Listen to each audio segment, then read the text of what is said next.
How many of us have received bad news, a job lost, a plan destroyed, a door closed, and immediately decided it was the worst thing that could have happened? How many times have we looked back at something we once called a disaster and realized it was the very thing that saved us? Stay with this story until the very end, because by the time it is over, you may never look at a setback the same way again. We all want certainty. When something goes wrong, we want to name it immediately, to decide what it means before the dust settles. But in a small farming village where mornings smelled of fresh soil, and the only sound before sunrise was the slow movement of animals, there lived a farmer who had learned to resist that need entirely. His name was Rajan, a quiet man in his 60s, lean from years of fieldwork, with calloused hands and unhurried eyes. He lived with his son Arjun, a strong young man of 22, who loved his father, but could never understand his stillness. Rajan owned one cow, a fine, healthy animal that the whole village respected.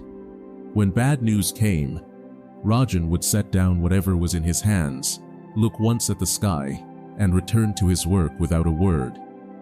When good fortune came, he accepted it with a quiet nod, and when anyone pressed him for a reaction, he would look at them with calm eyes and say only time will tell. One morning the cow was gone. The rope still hung from the post. The gate was open. By mid-morning the whole village knew. He refused good money for that cow. Now he has neither. The word they used was foolish, and it spread fast. Arjun gripped the empty post.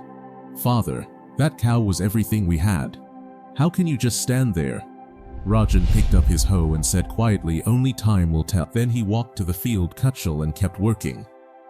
Grief is not the same as understanding, Arjun. Give it time. But the village had already decided. And what looks like the end of a story sometimes is sometimes only the end of the first page. 5 weeks later, the cow walked back from the hills, and she did not come alone. Behind her came 4 more cows, strong and healthy. Arjun counted them twice. The village reversed completely. "He is the luckiest man here," they said. The same people who called him foolish now called him blessed. Rajan checked each animal quietly and gave Arjun a single nod.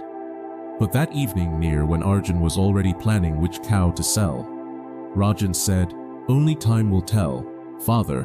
5 cows from 1. How is this not a blessing? Grateful is steady, happy is fast. Let us see what these animals bring us before we decide." A few days later, Arjun rode his bicycle to the next village to sell milk. On the way back, a loose stone caught the front wheel. He fell hard. His left hand took the full weight of the ground. The bone cracked. He could not move his fingers. "Such bad luck," the neighbors said. The verdict shifted from blessed to unfortunate in Salem in one afternoon. On the 3rd night, Arjun finally spoke. "I do not want to hear only time will tell. My hand does not move. Tell me how this is anything but a disaster." Rajan sat beside him. "I do not know what this means yet. Neither do you. That is not weakness. That is simply the truth." 3 weeks later, a contractor came looking for strong young men for a government construction project. Good pay. Months of work. He took Arjun's friends. He stopped at Rajan's door, looked at Arjun's bound hand.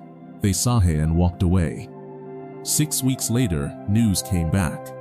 A scaffolding at the worksite had collapsed. 2 young men from a nearby village did not return at all. Arjun stood at his door, saw Sam, and watched his friends come home, shaken, some injured, all of them quiet in a way they had not been when they left. His broken hand was the reason the contractor had not chosen him.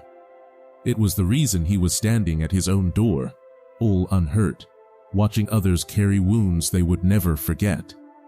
The afternoon light was low and gold across the fields. The 5 cows stood calm in the pen. Arjun sat down slowly beside his father, under the old tree Arain Selin, and was quiet for a long time. Then he said, "How did you always know to wait?"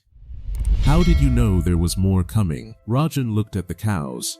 I did not know, he said. That is the point. I never knew. I simply refused to decide before the picture was finished. He was quiet for a moment. When the cow left, I did not know if that was ruin or a beginning. When your hand was hurt, I did not know if that was tragedy or protection.